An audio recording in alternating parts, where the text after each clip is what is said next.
Well, welcome. Thank you for coming during teaching hours. So I got a lot of emails saying, I'd love to come, but I can't make it because I have a class right at this time. So you can go back and tell your colleagues that. Don't worry, you can go watch the video. So let me introduce, it's customary academic practice that we read off the CVs, but their CVs are way too long. So I'm going to give you just a short bio for both of these speakers today. Dr. Mary Kalantzis, she's over there. Mary. Oh, see, Texas crowd, they're already applauding for you. Is a professor in the Department of Education Policy, Organization, and Leadership at the University of Illinois, Urbana-Champaign. From 2006 to 2016, so a decade, she was the Dean of the College of Education at the University of Illinois. And before then, she was Dean of the Faculty of Education, Language, and Community Services at RMIT University at Melbourne, Australia. With Bill Cope, her co-presenter today, she is co-author or editor of a number of books, including, and there's a long list here, but I'll jump to the most recent, Ubiquitous Learning, University of Illinois Press, 2009, Literacies, Cambridge University Press, 2012, A Pedagogy of Multiliteracies, Paul Grave, 2015, and I believe they said they have a book on multimodality, the grammar of multimodality in press with Cambridge, so that will be coming out soon. Dr. Bill Cope is a professor in the Department of Education Policy, Organization, and Leadership, also from the University of Illinois, Urbana-Champaign, and an adjunct professor at Charles Darwin University, Australia. He's also a director of Common Ground Research Networks, a nonprofit publisher and developer of social knowledge technologies. He's a former First Assistant Secretary in the Department of the Prime Minister and Cabinet and Director of the Office of Multicultural Affairs of the Australian government. His research interests include theories and practices of pedagogy, cultural and linguistic diversity, and new technologies of representation and communication. His recent research has focused on the development of digital writing and assessment technologies with the support of the Department of Ed, the Bill and Melinda Gates Foundation, and the National Science Foundation. The result has been the Scholar platform, a multimodal writing and assessment environment that you'll be talking about today. Among his recent publications are edited volumes on the future of the book in the digital age, the future of the academic journal, and with Mary, towards a semantic web connecting knowledge in academic research. So please, a warm Texas welcome to our two speakers, Mary Kalantzis and Bill Cope. Thank you. Yeah, thank you, Carl. And you know how this works. I have to stand over here. I got my microphone on, and I got to watch the green line. Right, I tend to wander around.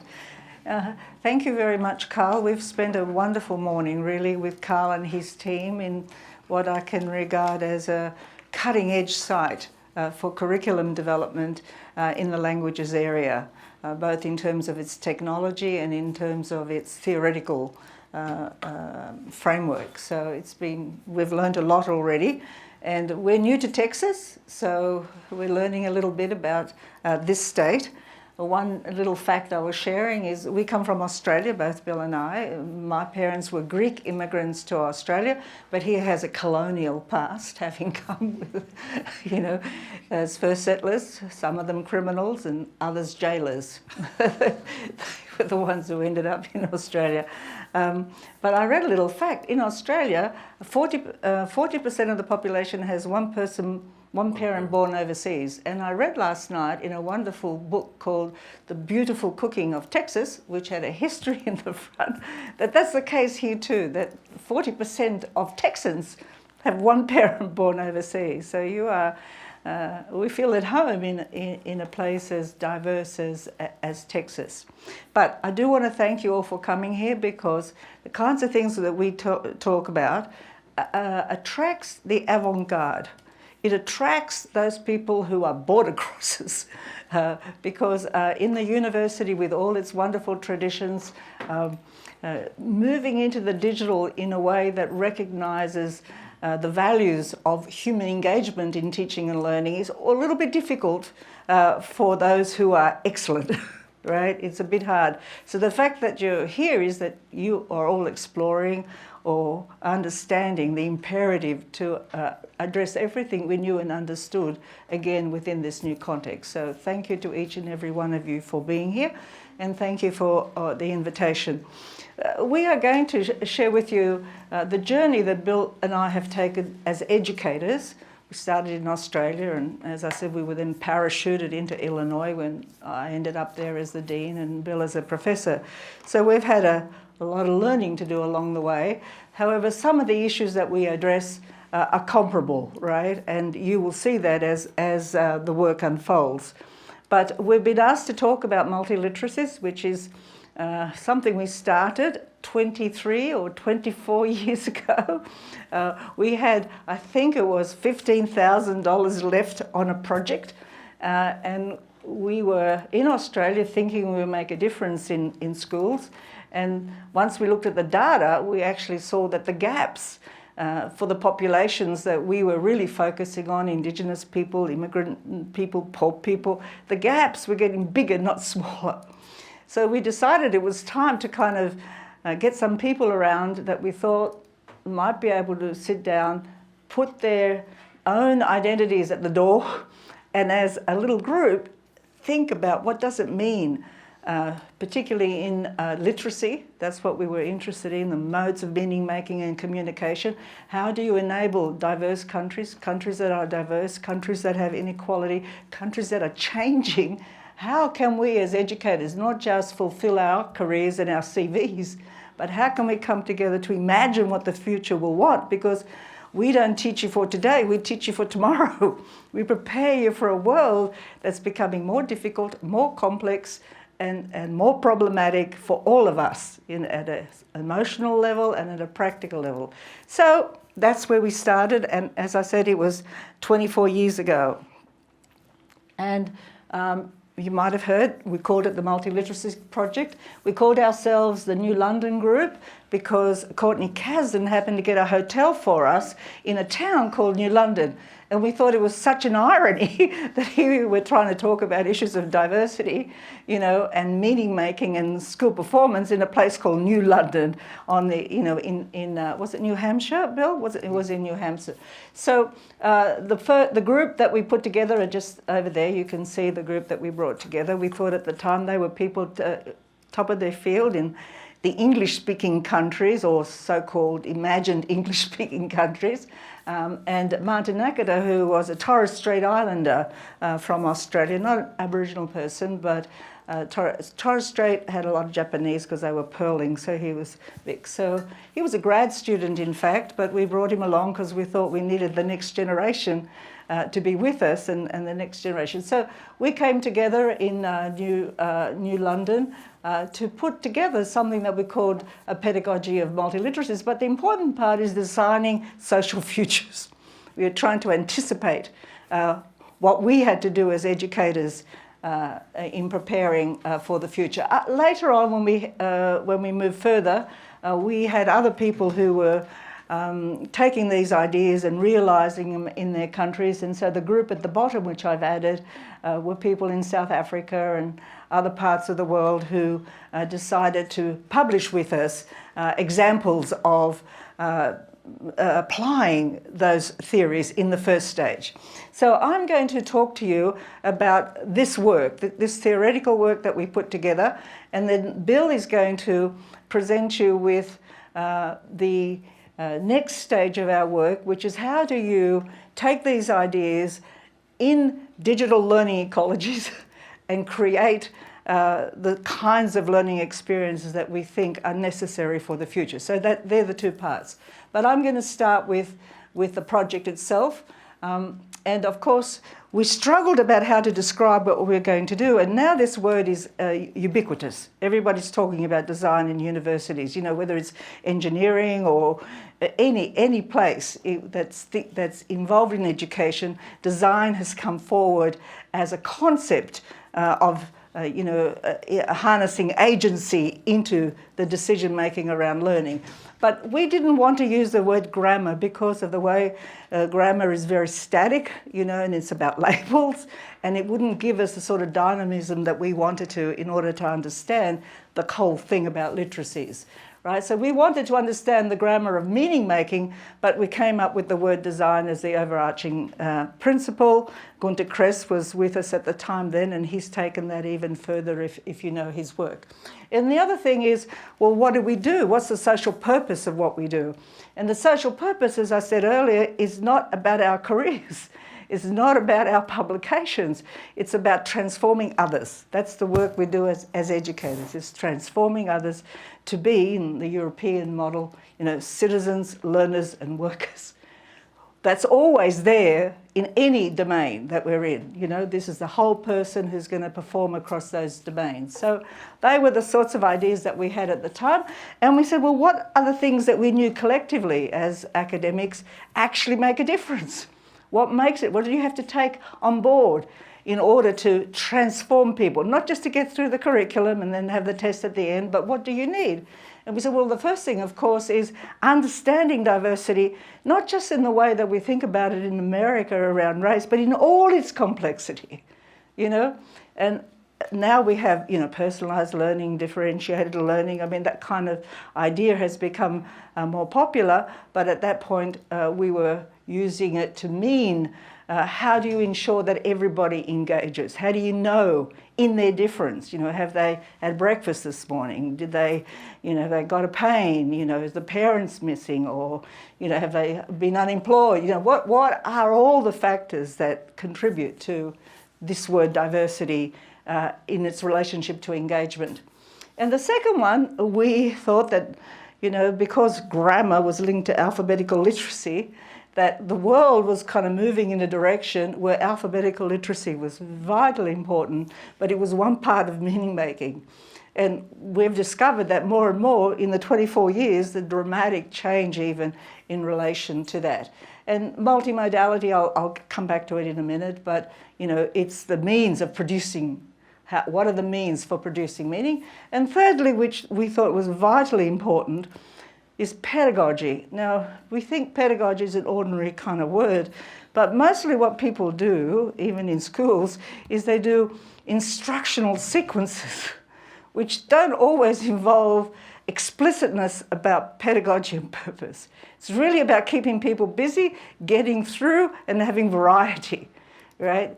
And we have sheets for it, and we have all sorts of things and textbooks, that don't care about those other two concepts, right?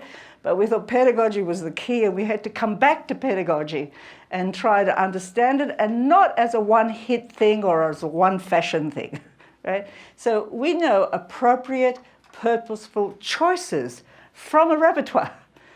And again, for us, the educator is a professional, right, that makes choices. Not a professional that has a lot of knowledge that they regurgitate, but they make choices for individuals, for groups, for disciplines, for purposes, right? And so we wanted to honour what an educator was and frame it up in this really important, significant kind of expertise that's involved in being an educator that actually transforms, right? So they were the things we knew made a difference. And there's a lot of data about, I'll just say, Bill hates me when I say this because it's, research says, he says it's like fake news. But anyway, we know that about roughly 60% of the effect on transformation and performance is socioeconomic background. We know that, right? You could do any kind of study, that's what will come up all the time. What they bring with them, makes a difference, right? So that's about 60. Right, the curriculum, roughly, at most, and this won't add up, is about 20%. So it doesn't matter how good it is, the content, right? It depends on how the educator translates it. So the only bit that we understand that we can control more than anything else is the educator. And the educator can have up to 30, 40% impact, right, in that sum, because it shifts depending on the context. So the professional, the educator, is key and their depth of expertise in first understanding the socioeconomic background and its impact, and two, understanding the content and how you translate it, right? So pedagogy is about that, right? And one person, 30, like here, I don't know anything about you. I don't know why you're here. I'm not even pretending that, though, although Carl did try to say this person comes from the district and this person comes from Slavic studies, but isn't, you know, like, I don't know you well enough to serve you. So we're doing the traditional lecture, right, which has its purpose, right? But whether you get transformed or not, whether you learn here is, I don't care really, do I? Because I'll have finished. And you might have wasted your time or you might have got something out of it. So anyway, that is the Multiliteracies project and where it came from.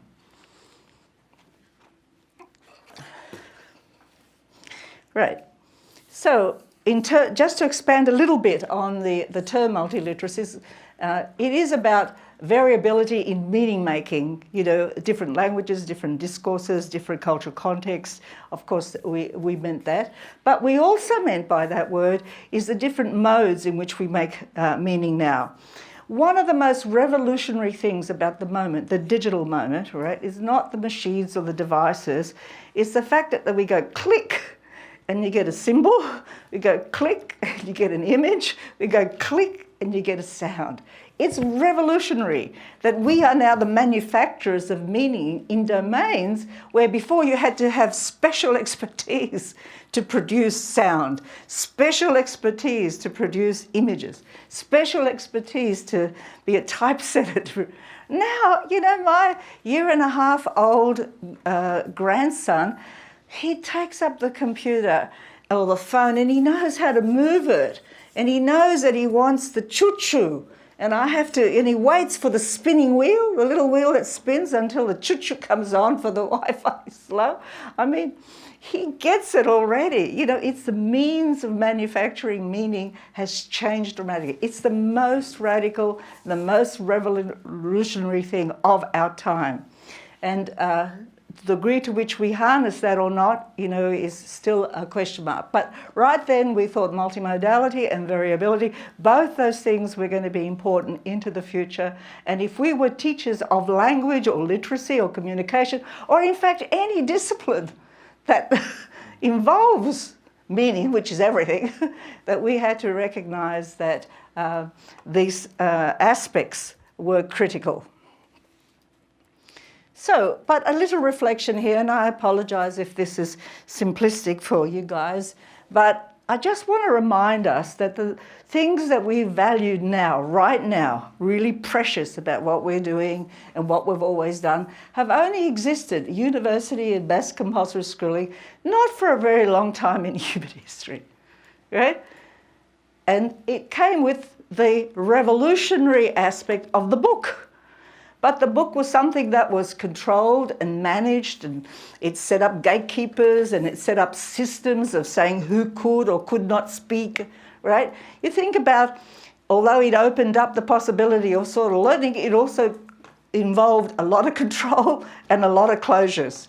Right now we're moving into an age that we call the digital, which has opened up those possibilities again in a profound kind of way. Remember the revolutionary way of producing? You can produce anything, you can circulate anything, you can, you know, the reality of the way in which meaning making is made now is phenomenally different and multimodal. I give one terrible example. In Abu Ghraib, you know that terrible prison in Iraq? Do you all know the prison? The Red Cross had written a tome, perfect English, right? And it was on the internet. Everybody had read the tome of what they found when they went to the prison. And it was circulating for a very long time. Nobody took any notice of it. Somebody went in with an iPhone, right? It clicked a picture. Do you remember that man with the black hood and all the wires coming out? One image. And he turned everybody around in terms of what happened, you know, governments, lawyers, whatever, that image. And increasingly, the image has become such a powerful, one of the multimodal dimensions that we're talking about. The power of the digital now. In fact, if you think about it, and we didn't think about it then, thankfully, but we have the most powerful man in the world who operates a whole country through tweets. And whole, you know, there's little characters, there's little images, and they come to all of us whether we want to or not. Once you click into it, you're going to get it. The possibilities and the realities have been phenomenal, are phenomenal now in the digital age and beyond the print. In fact, we don't even believe in the print anymore because we call everything that comes out in print anymore, you know, suspect. Right? So I just want to remind us that you're here. You don't need this reminding because you're here, you get it. But across the university and across the schools, it's not a reality that it has yet sunk in as much as it needs to sink in by our way of thinking. And the other thing I'm going to give you also, which you know, the gap between what happens at home and what happens at school in meaning making. Right? And this is a bit of an old one, but nonetheless you can see school is those red bits and home. So the degree to which people are using devices, the digital world, for everything from learning to entertainment to dating to you name it, right? The gap is phenomenal. So there's a lot of work that still needs to be done for us to close that gap, right? So when those little kids come in there, they're at home kind of behaving in, or even adults or teenagers or whatever, we then put them into a place where we give them only print, right? And we could do direct instruction, right? And we expect them to behave. In schools, and you're from the school system, aren't you? The biggest issue is behaviour.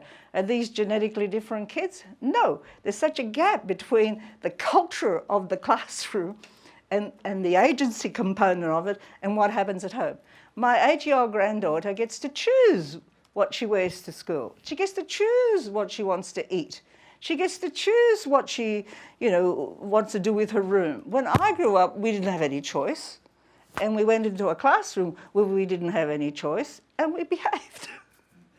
But these kids go into a classroom where they have to be other than they are in their home, and even poor kids. Before we said there was a digital divide, but parents of, even in poverty, are buying the devices.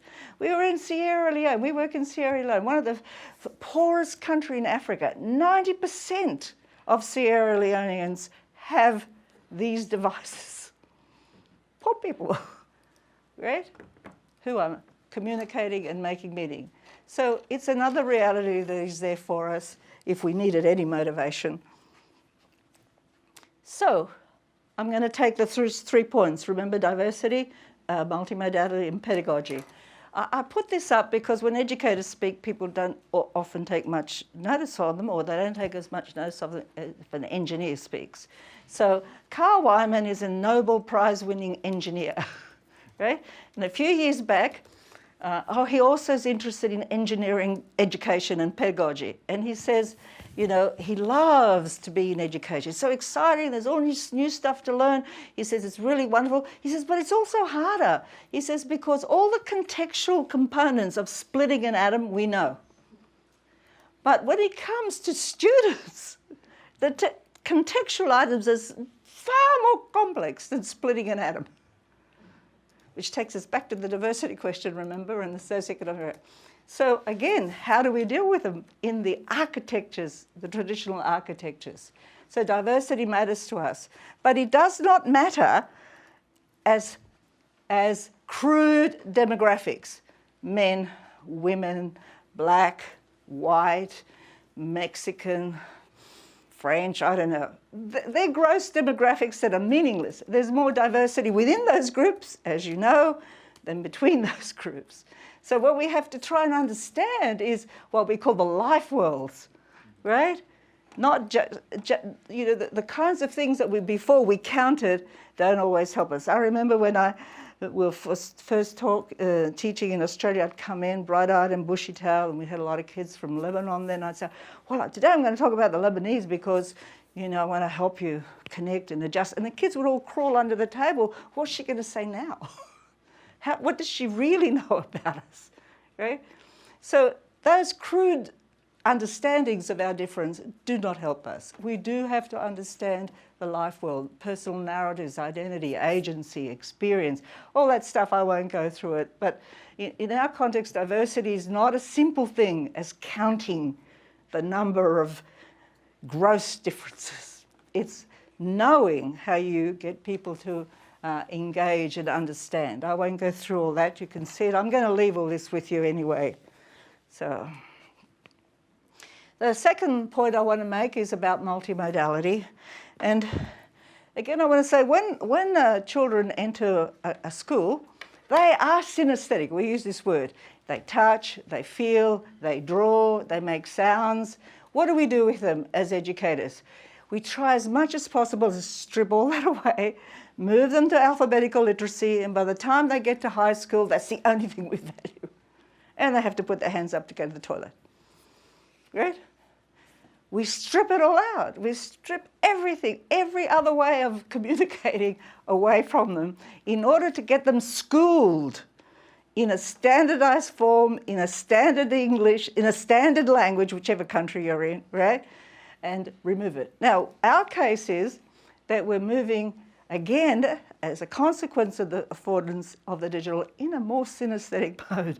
Again, because we can manufacture meaning across those modes.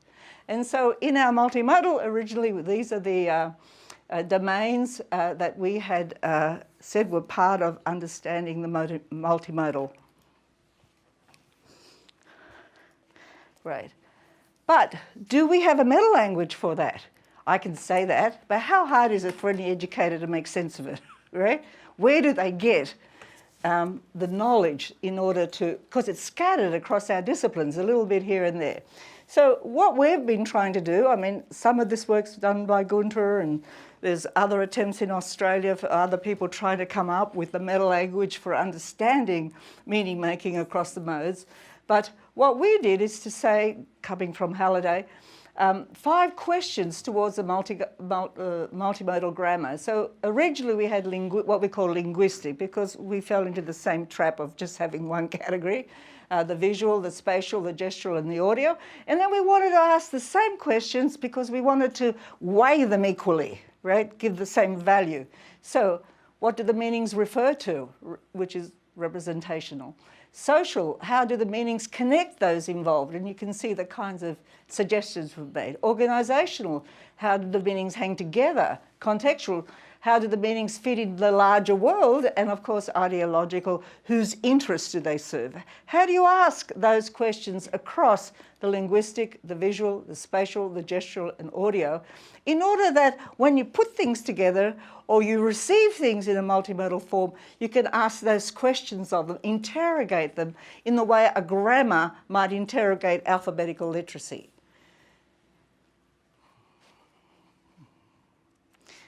I just wanted to show you this one. We've kind of shifted a bit because we believe we were wrong to put linguistic as one. So we've split it now. We talk about text, which is writing, and speech, so we split that up. And we did split up the tactile towards object and body.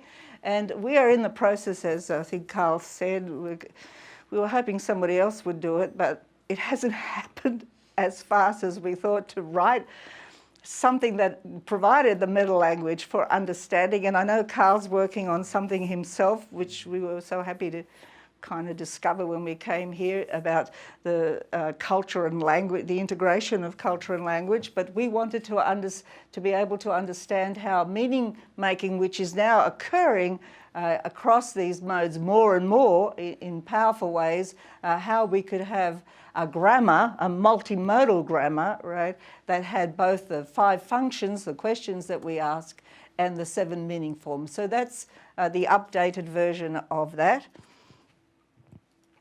Now, you might be sitting there saying, well, you can't make it all parallel and it's different. Yes, right? So we understand that there are some things that are parallel across those modes, but we also understand that there are disjunctions which are very different. So we have to recognize that as well. And I just have one kind of small example which you would understand. You know, the mountains loomed large. What's in your mind when I say that? Mountains loomed large. You almost have some mountains in your head, right? But in fact, the mountains that I'm talking about are these mountains where I was born. This is my house somewhere down the bottom here, down there. Can't really see it very well. Yeah, it's a good view. Oh, over there, that's right. I'm close, that's the little church, right? So this is a very different kind of set of meanings than just the first one. It gives you different kind of information. And so, you know, these are kinds of things that we also have to account for in any grammar of multimodality, the difference between the way in which the modes express themselves and how they carry different meanings. And there is a paradox and a challenge to what I'm saying to you. What does it mean, you know, if you take seriously what I've just said around multimodality, what does it mean for the scope of literacy learning and assessment, right? How do you assess it? How do you teach, right? How do learners engage with those differences? How do we prepare them for the real world? If what I'm saying is accurate in terms of working in any domain, like in medicine now, the journals that are coming out with videos with discussions about what happens. So you actually video an operation or a surgery or whatever, and you know, very different mode of engaging with the knowledge in that domain. And how do you prepare people for the recognition of the different codes and the interdisciplinarity involved across those modes? It does make language teaching, literacy teaching, communications, all that kind of domain, it has challenges for it. And then the most important part is competence and standards. Even in Australia and here in America, when they started, you know, the Common Core standards, there was a struggle to get beyond the visual, right? So they kind of allowed for the visual in some way, but we're still stuck with alphabetical literacy and standards mostly around questions of alphabetical literacy. So if multimodality is a feature of meaning making in our times and into the future, how do they impact across all those aspects of the site that we are all operating in? And finally, for us, meaning making crosses those things all the time, right? All the modes and the functions, they're all happening together at the same time. And that's a complicated reality to understand, but it does matter in the way that we prepare our learners.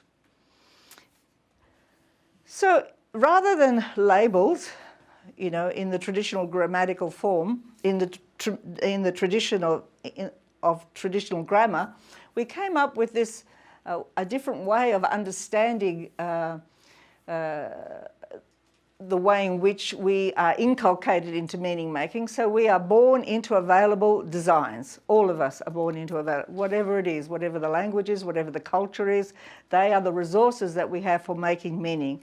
And as we engage with those resources, right, the process of designing, we redesign the world. And even though it might sound or look exactly the same as somebody else, it always has a different orientation to it. So we wanted to have a grammar that was dynamic, that we understood that every individual came in perhaps with different ways of the resources that they bring into them, a different orientation in the way they engage, and perhaps different ways in which they wanted to express themselves. So as part of our grammar, this was a dynamic that we thought was more important than simply talking about the labelling of different processes and actions in alphabetical literacy. The second last thing I'm going to talk about is pedagogy, and that is the principle of learning by design. Remember the educator as a purposeful, as a person who designed purposeful learning experiences and was deliberate about the choices, right? For us, it was the most critical point in the goals of transformation. And I don't know if any of you have seen this before, but what we tried to do is put together the paradigms, the large paradigms within pedagogy, and to argue that each one of them might have a history, but each one of them is pertinent when that choice is purposeful, right? So if we take progressive of pedagogy, situated practice, experience is really important. Be authentic, start where people are at, understand them. And sometimes we had critical framing going with that, which is critical pedagogy. But a lot of criticism, as you know, came up in about progressivist pedagogy because it didn't deal with diversity in a way that was transformative. On the other hand, we have traditional pedagogy which focuses on overt instruction or didactic pedagogy, and then goes completely to applied learning, perhaps in only the form of testing. But those historic approaches, although they're taught still to educators with a bent, an ideological bent, our case was that they needed to have a repertoire across all of those. So in terms of experiencing, you had to introduce people to something that was new or something that they were familiar with. I mean, those are two moves. And perhaps in physics, it's important to put them in something that they might experience that, gets them to understand the process of something. In terms of overt instruction, we need to be able to name as well as to theorize, and there is a place for that as well. And in terms of critical framing and analyzing, the function of any particular kind of meaning and what it means critically in the world is also important to you. And in terms of transformation, you need to apply things appropriately, which is what tests want you to do, but also you might need to apply things creatively, which demonstrate that you can apply something in another context which isn't exactly the same as the test.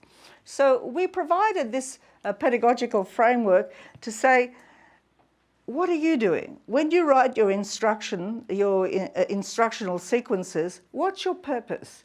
Where are your learners? Is it something entirely foreign to them? Is it something they already know where you want to take them to the next step?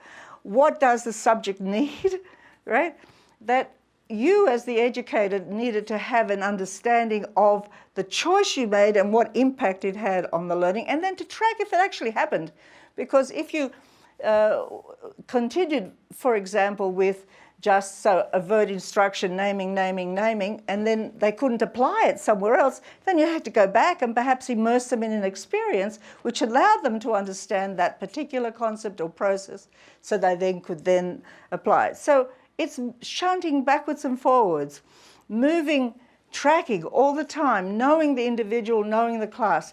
The marks at the end, the singular marks of performance, are never enough to tell you whether anything has changed and whether your choice has led to the A or the B or the C or the D, right? Because then we think, well, it's the kid's fault or the student's fault or somebody else's fault for not getting there. So pedagogy for us was, in our framework, is a critical part of the tools in the multimodal and multiliteracies paradigm. And finally, just before I hand over to Bill and the digital, we looked at what does the digital allow? Given that we believe in all these things, and given that the architecture of the classroom, which Bill will speak about, limits the degree to which we can make those three things a reality: address diversity, address multimodality, and make pedagogy a purposeful choice, right? And we thought, what's possible in digital learning at colleges? What are the affordances? And we came up with 7. There might be others, but these are the 7 that we came up with. Right. Of course, ubiquitous learning, anywhere, anytime. You're not bound by the 2 hours in the classroom. You're not bound by the 1 hour we're here. How do we use that affordance? What does it mean that you can work anywhere at any time? Active knowledge making. We know that if you have a production rather than reception, that learning is going to last and be more meaningful. So how do you create active knowledge management? Where you're the producer, not just you don't just receive the knowledge, right? And remember, you can produce anything now in the digital environment. Multimodal meeting, of course, you know, again, in the digital environment, you can video your science experiment, you can talk to each other, and you can, a bit of audio to come up. You know, the possibilities for multimodal meaning are enormous. Recursive feedback. We know that just-in-time feedback is more important than that ultimate answer or value that you're given at the end of something. And peer-to-peer feedback is as powerful as expert instruction, right? So, you know, the social networking of the digital, right? How do we harness that for educational purposes, particularly around recursive feedback? Collaborative intelligence. I mean, we value individual learning, just one. But in fact, learning, I read about it on that arch when we had lunch. You know, it's collaborative. It's the sum of what we do together. What kind of a world would we produce if collaborative intelligence and not cheating, this idea of cheating, learning from each other? Well, in this space, the possibility of peer-to-peer feedback, learning together, creating social knowledge of the social mind is a possibility. Is it a value? Does it matter to us? How do we make it work? Metacognition, reflecting on your learning or reflecting on somebody else's learning. Possible to do with 1, with 20, with 40. In the cyberspace and in the cyber world, you know, it is much more possible to do that. And of course, differentiated learning. Underneath, I've just put, what's the man's name who aggregated all these things, that Australian? Do you remember his name, Bill? Sorry. He just put what effects it has, right? I've forgotten his name. But anyway, the first one, of course, are the habits of the mind of the 21st century, right? You ask Siri, call Siri, you know, ubiquitously, you're learning all the time. You're at dinner, you ask a question, you know, we're doing it all the time. High effects, active knowledge has very high effects. Multimodal meaning is of the 21st century. Recursive feedback has very high effects and promotes engagement. Collaborative intelligence has very high effects and deep knowledge and when it's scaffolded effectively. Same with metacognition. And differentiated learning respects the diversity of the classroom, right? So these are the affordance. Remember, we have this theoretical framework. We have these affordances. How do we realise them in the digital space? So I'm going to turn over to Bill now, and he will show you the kind of work we've done. So there they are, the learning by design, multiliteracies, diversity, teacher as designer, student as co-designer in this space, drawing on you know, the epistemologies of learning, which is in the pedagogy, creating rubrics, right? And now we've tried to invent a platform from the ground up, which we've called Scholar, which harnesses the 7 affordances. So that's kind of a visual that brings everything that I've said in a very schematic and brief and hurried way together in preparation for Bill's Actually, we were just suggesting... Oh, sorry. Yeah, so yes. This is on? Yeah, it's on. It's all magic.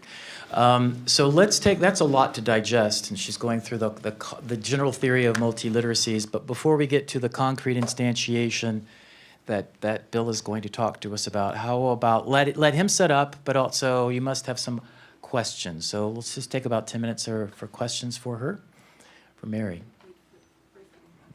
Yeah, I'll come around. Anybody who has a question, I'll just come around with it.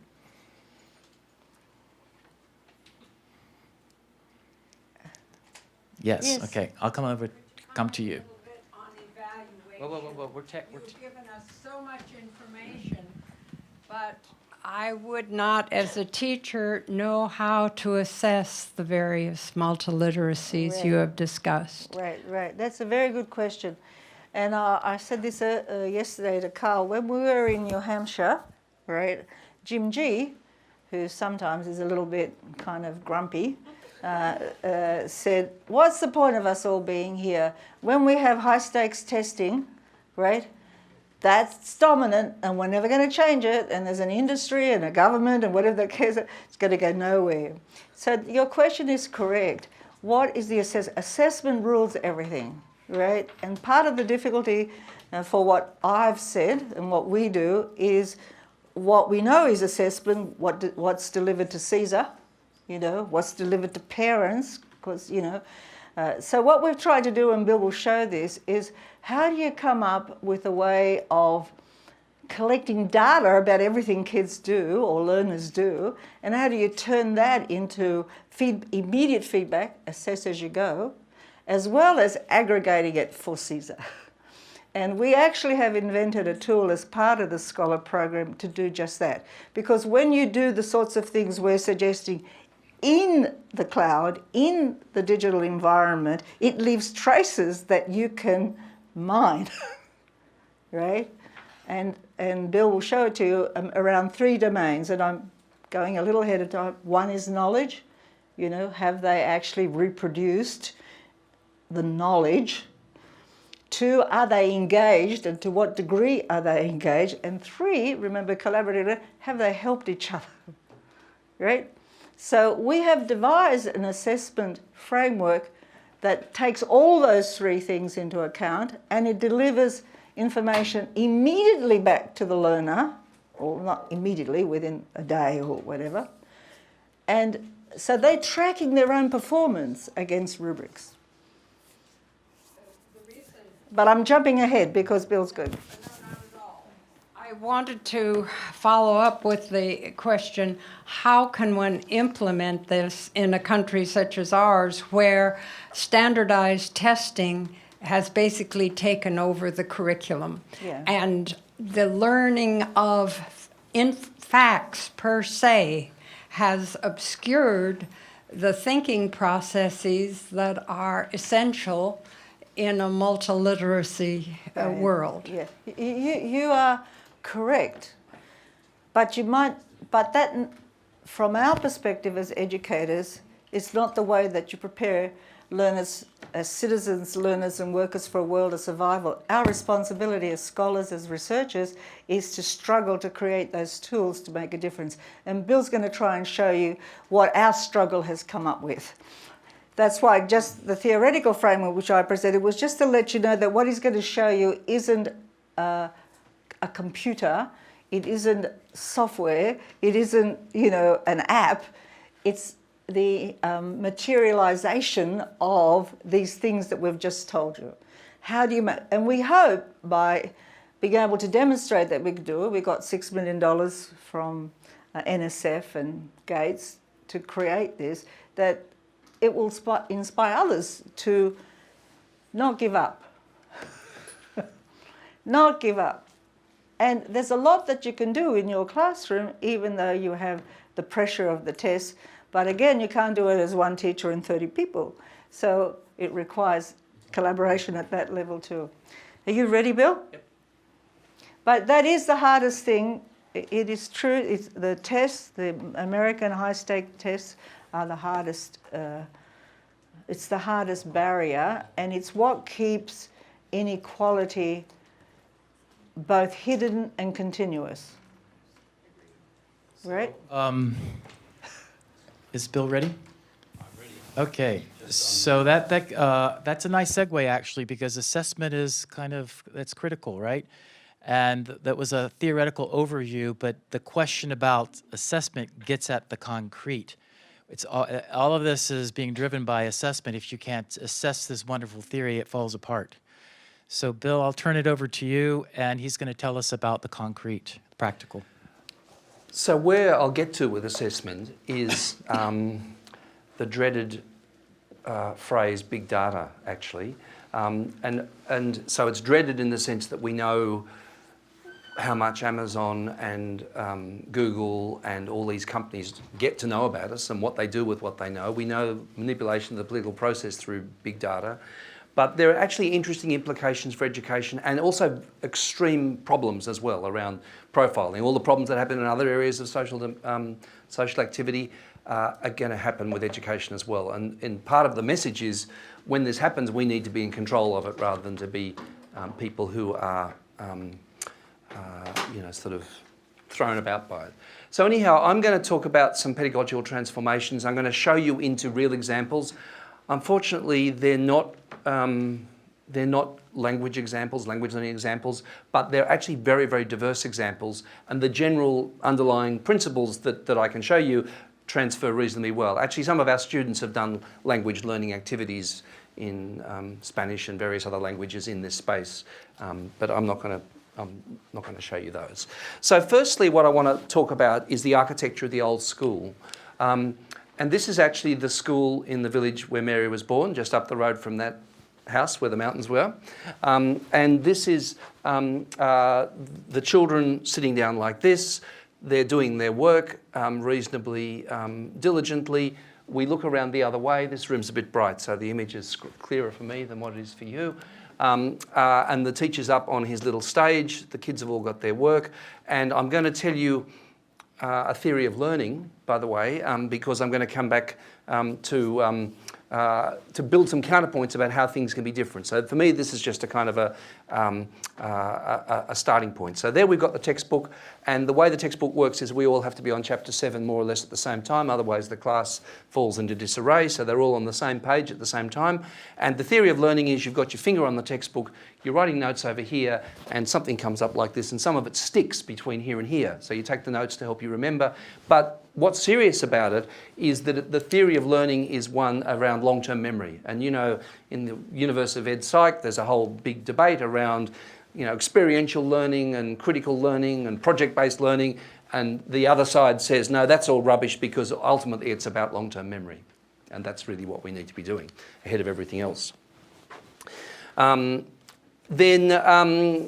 here we are in the classroom again. And you can see here, a little girl's looking up. I don't quite know what to make of that. And then something terrible happens. The architecture wasn't designed to be this way. We're in the same architecture now, by the way. It's a hub and spoke kind of architecture, and peer-to-peer interaction wasn't part of the equation.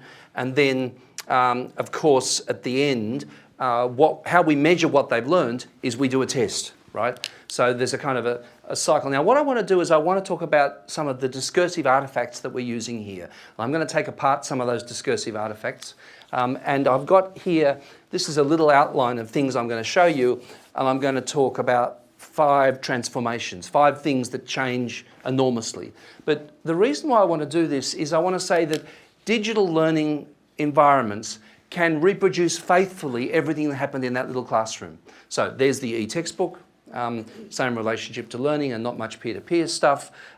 We video the teacher talking, and it's called a flipped classroom or a lecture. We take the test, and instead of you typing the test in or writing the test on a piece of paper, you type it in on a computer, you answer A, B, C, D, select response questions, and we can digitise every aspect of that traditional pedagogy. But in terms of the affordances question that Mary raised, we miss a lot of potential by doing that. And the question is, how can we push these digital environments to do something very, very different? So I'm going to go through these. These are actually 5 illustrations of doing things differently. So around these 5 kind of, if you like, pedagogical artifacts, discursive artifacts, things we do in learning. Again, we have to give credit where credit's due, which are these are the new Medicis, the people who give you money to do nice paintings. Otherwise, paintings wouldn't get done.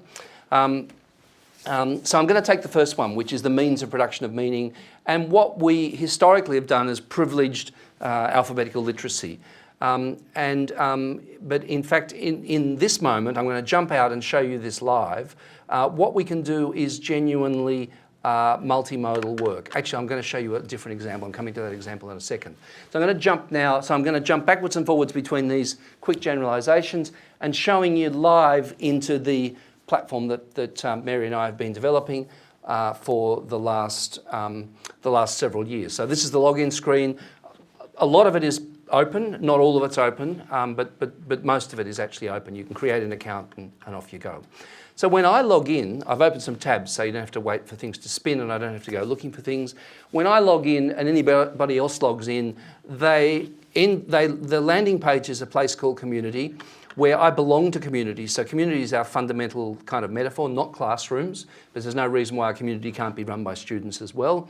What happens is I don't have friends or followers, which is absolutely the wrong metaphor to be using, wrong metaphors. I have peers.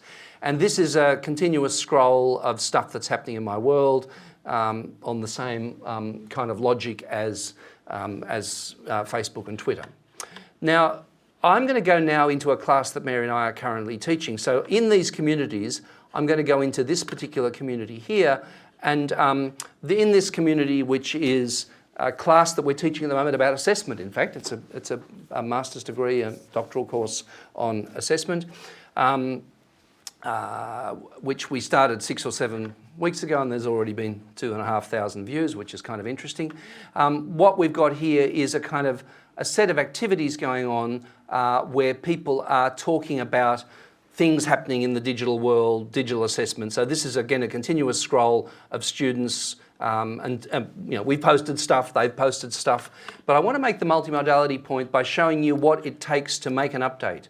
So the first thing is, when I go to contribute to this discussion, although I can make this smaller, we're suggesting something the opposite of a tweet. And what we can do in this is that we can add videos, we can add audio, we can add PDFs, add any other file, we can link, we can embed external media, which is not just Vimeo and YouTube, but it might be GitHub or any other social media. We can embed that in line. So what we're aiming to do is to give the possibility of multimodal knowledge representations. And you can see the minute you do this, what we get is this marvelous thing of links and videos and all kinds of artifacts coming through. This is just a summary version of what's coming through. These are some videos that Mary and I posted. We don't do any talking directly in these online classes. We put little videos in, and this is a sequence of videos that we put in just now, which cover exactly the topic that we're talking about. So that's the first point around multimodality. So let me jump back now to the slides, and I'm going to now go to the next point, which is this point around. Oh, by the way, I'm putting references in every now and then if you want to. This is 2 works we've done around this multiliteracies, multimodality stuff, broader than what I just said, but might be useful. The second thing is the forms of classroom discourse. So Courtney Kasdan wrote this classic book called Classroom Discourse, in which she characterises classic classroom discourse as this: initiate, respond, evaluate, IRE. So I ask a question, you put up your hand and you say, oh, that's the answer, and I evaluate, and I say, yes, that's right. Okay? So that's the classic way in which, in oral discourse, in a classroom, teachers interact with students. Okay? That's the classic kind of pattern. So, my nice example is, what's the furthest planet? It's Pluto, and the teacher says, yes, that's right. Well, the answer is everything's problematic. Pluto may not even be a planet, but we can't allow anything to be problematic here. And the game that the student plays is to try and guess a single right answer, which is guessing what's in the teacher's head. That's actually the game. So that's what the pedagogical game is in reality. It's not about Pluto at all. What I'm going to do now is show you an example of classroom discourse in Scholar, which is, in fact, I'm going to show you a couple of examples. This is a class in a grade 6 class in Wisconsin. It's one of our students that's using this environment. And this is an activity stream of all the stuff happening in the class. And the context of the school is actually very interesting, just to fill you in. It's a school where they're gradually ripping down all the walls. This is called Create. The other classrooms which still have walls are called the heritage classrooms, and when students want to move out of the heritage classrooms into Create, they can, and when teachers want to move out, they can, and they're gradually moving out. And this is an open plan, little pods, students working by themselves in groups. The staff room's a glass room in the middle of this open school. So it's a kind of an interesting environment where this teacher's working, which is why we've enjoyed working there. And there are 23 people working in this Comedy of Errors work. Now, let me show you what classroom discourse is like. This is a post that the teachers made about a sentence game after they've played an inverted sentence game, and now they're going to talk about connotation, imagery, and symbol. And you can see here, these are grade 6 students, unbelievably, putting in these comments here and giving examples and talking about it. And the interesting thing is they're talking about them each other, and they're talking to the teacher. This is the teacher, and this is another student. So they're talking to each other. And I go down to the bottom here, and if I want to join the conversation, I type in @ and we can find the person that we're talking to, and that way we can keep a record of who's talking to whom. It's not a hierarchical, the design decisions behind all of this involve a bit of talking, but it's not hierarchical. It's actually just a relatively straightforward stream, but we can trace patterns of interaction around these little @ connections. So what I want to do, oh, by the way, that is an example of a teacher-initiated classroom discourse, okay? And this is an example now of, in our EPS 535, of a student-initiated piece of classroom discourse. So this is where the student is actually contributing content to the class. That's not possible in that traditional architecture. So the student here, and we end up learning such an amazing, I've never heard of Plickers, maybe you have. These are teachers out there in the field doing really great stuff. They've researched things, they've found things, they've put in a little instructional video, and then they start talking to each other, same pattern. But in this case, it wasn't the teacher that initiated, it was the student. So let me go back over to my PowerPoint and let me kind of generalise about what's happening here and how this is a radical shift away from traditional classroom discourse. So we saw that. Now, these are 9 things which are radically different. It's simply classroom discourse and it's radically different. Everyone responds. That's a revolutionary change. We've got, instead of one person putting up their hand and answering, and my theory, by the way, is the person who puts up their hand is always the wrong person, the last person who should be answering. Everyone responds all at once. We have lowered barriers to response. The students who are nervous, Mary and I have done research on this, because the little comment boxes down the bottom, they've got, if it's live in the class, they've got a few seconds to think about it, and they start seeing other people's work coming through. It's a bridge between the oral and the written. It's talking, but it's in sentences, right? It's a kind of an intermediate form because we're doing literacy. When everyone responds, learner differences become visible and valuable. So we'll start arguing about whether Pluto is the last, it's problematic. Everything in life's problematic. It's highly engaging. There's a lot of text coming through. And in fact, listening to someone talk and listening to even worse, listening to someone else give an answer to a teacher's question is pretty low cognitive load. It's pretty boring. And this is about as intense as social media is. There's a read-write mix. You're not just passively part of something. It's an equal mix between the two. It can be live in the classroom, but it could be overnight. Doesn't matter. The ubiquitous learning point that Mary made. Everyone can be an initiator. But the 9th point is we can data mine all of this. We can know who's saying what and who's saying it to whom. And whereas classroom discourse is ephemeral, it's subjective. The teacher thinks, oh, that person was pretty keen. They contributed a lot. We've got data. We know exactly what's happening. I'm going to show you what we do with that data in a moment. Okay, so that's that point. And by the way, references, this e-learning ecologies book, we go over that. It's a recent book of ours. And we also have a MOOC there, a Coursera MOOC on e-learning ecologies, which deals with all this stuff. Now, number 3, the social relationships of text and learning. So, all the kids in that class who were sitting there behind their little bolted down seats looking at their textbook? Guess what? Nothing's changed, right? There they are looking at their screens. This is not a room which is designed for social interaction. In fact, we could use those screens to do a lot of social interaction, but in fact, often we don't. In traditional learning management systems or flipped classroom videos or whatever, it just doesn't work that way. So what I'm going to do is I'm going to jump out now and show you some examples of very, very social activity that's going on in student work. I'm going to take you into the second of these spaces and give you 3 or 4 examples and dwell on the last one. So firstly, around multimodality, this is an engineering class who's, we've got an environment where you can put in LaTeX and get these nice formulae. We can put in our calculations. This is making think. Oh, this is the creator space. Thank you for mentioning that. So the classroom discourse happens in community. Creator is what replaces Word and Google Docs as a space where you're doing multimodal writing. I don't have time to do a critique of Google Docs at the moment, but it's profoundly unusable in a social sense. For me, it's the chaotic jumping cursor. There's no record of what goes on. There's no versioning. You can't put rubrics beside it. So people use Google Classroom, which is Google's rather lame attempt to bolt a folder structure on top of Google Docs. But it's unusable in the ways that I'm about to show you, which is structured social interaction. So here we've got multimodal text. They're putting in a video, which is they try to kick the ball and see what happens. And this is the mathematical analysis that goes on. They put in a diagram. This is what multimodality looks like. They put in estimate of values and whatever. And then over here on the right, this is the rubric, the assessment rubric, which has been constructed by the professor around the theory, experimental design, experimental implementation, comparison. And then over here, I can do a review by pulling across the slider. I can check out what the review criteria are. If they're well specified, there's good inter-rater reliability. These are the results.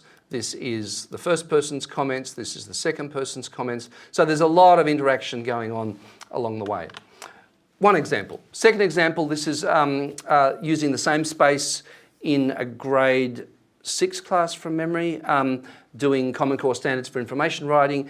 They're writing biographies. This child's chosen to write about a biography of Rosa Parks. On the left, you've got the work that they're doing. View only here because this is an old version or I'm just a reviewer.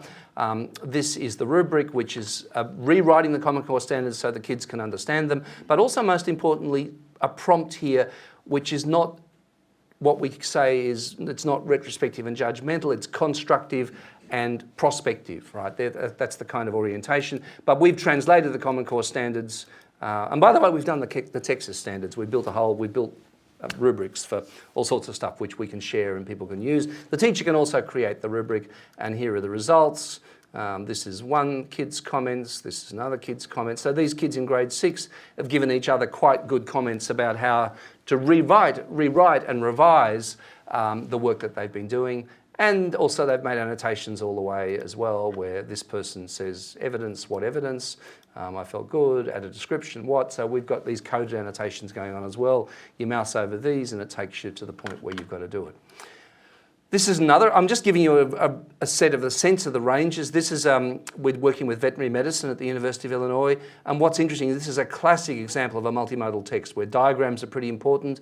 This was a dog that actually came into the vet clinic at the university, and they're doing what we call critical clinical reasoning along the way. These are the differentials, there's a diagram, there's some of the data about that was coming through. So this is a multimodal knowledge representation.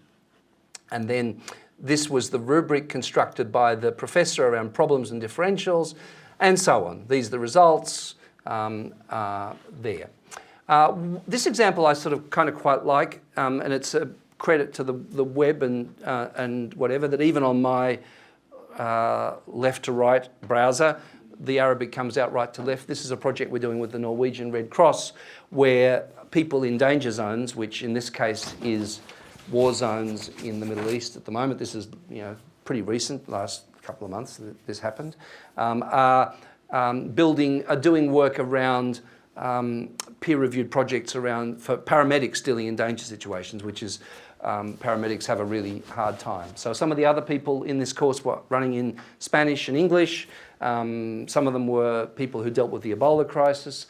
But what we were doing was an exercise, instead of the Red Cross coming in and giving you a PowerPoint presentation about how to be a paramedic in a war zone, we're validating people's own knowledge and building knowledge which articulates the review criteria on the right, which was how does one build knowledge about this, is in fact what the Red Cross wanted to say, but in fact if I open this up, I don't know whether the review criteria are in Arabic or English. No, one of the students actually translated all the review criteria into Arabic as well. One last example, because I want to show you a little bit more granular version of this. This is a student, one of Mary's and my students now, actually a doctoral student who's writing a piece here about applying wikis. Again, it's full of videos. And this, by the way, gets published onto her profile page, so this then becomes, not only is it social in the the making, but also she can make it public herself if she wants to.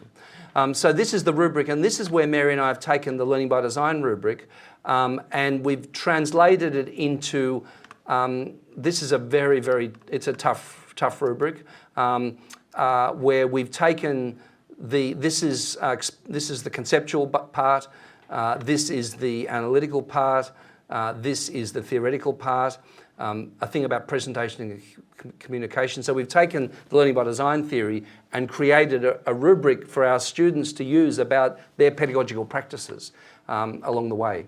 So, you know, and again, it's this sort of prospective view. Reviewers suggest a direct, straightforward application of the theory, suggest innovative, creative, and so on. So we're being very suggestive rather than judgmental along the way. But I wanted to show you the annotations area, where here we've got people not just doing unstructured annotations here, some of which might be just spelling errors, but also they're coding annotations around the Learning by Design concepts, right? So, for example, here, great. Oh, by the way, this is dialogical. I can see their names. It was anonymous, but I can add a comment as the professor. The person's writing back and saying, great suggestion. I'll work on summarising these benefits. So we have a kind of a record of, oh, look, here's somebody who's written a kind of a critical comment, a negative comment. So we're building a kind of a highly granular, this is the applied aspect of the multiliteracy stuff. And we actually have a project, and look, this will be sort of slightly mind-bending, where we're working with computer science and using, if people know anything about machine learning, we're using these annotations for the machine to learn what these highly abstract things are, which is kind of on the frontiers of computer science. But what's interesting is, even apart from that, the students find explicitly annotating for these abstract concepts, the presence of them really helps their thinking as well. Okay, nearly there. So that's about these social relationships, which is peer-to-peer and highly dialogical. The two sides of the screen, what we have is we have the students going backwards and forwards between the left side, where they're doing their work, and the right side, where there's assessment. So these are a set of contrasts between the two sides of the screen. But in fact, they go backwards and forwards between this. So they look at the rubric on the right while they do their work. Okay, then they get three other people's work and they write reviews on the left and they write reviews on the right. Then they get their work back and they look at the comments on the right and they revise their work in the light of those comments. Then they write a self-review. So what they're doing is they're going backwards and forwards between the two sides of the screen in a highly structured and very social kind of way. And then the final work becomes a social work. It becomes the work, and we can trace, and people own up to, not own up to, they don't need to own up to, people acknowledge, this was really helpful to me. I found that really helpful, and this is how I changed my work. So it's the opposite of cheating. It's actually saying, this, you know, was really, really, really helpful to me along the way. So this is our kind of theory of what's going on there.